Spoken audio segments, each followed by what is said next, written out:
দেখো 24 সালে যারা এক্সাম দিচ্ছ মাধ্যমিক, আমি 23-এর প্রশ্ন দেখাচ্ছি হিস্ট্রিতে, যেখানে তোমাদের সমস্যা বেশি হয় এই যে বড় কোশ্চেন্সের ক্ষেত্রে, বিশেষ করে 4 নম্বর কোশ্চেন্সগুলো।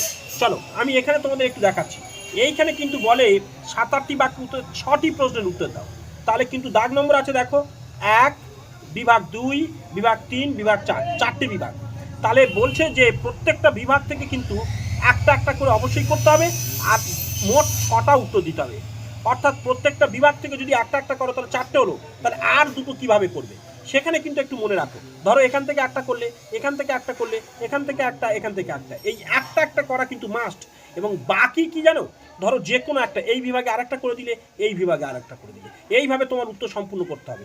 কিন্তু তুমি মনে করো এখানে দুটো, এখানে দুটো, এখানে দুটো করলে কিন্তু তাহলে তুমি এই দুটো দুটো 4টের জন্য নম্বর পাবে, এর একটার জন্য পাবে, এইটার জন্য আর নম্বর দেওয়া হবে না। যেহেতু তোমার নির্দিষ্ট করে বলে দেওয়া আছে যে প্রত্যেক বিভাগ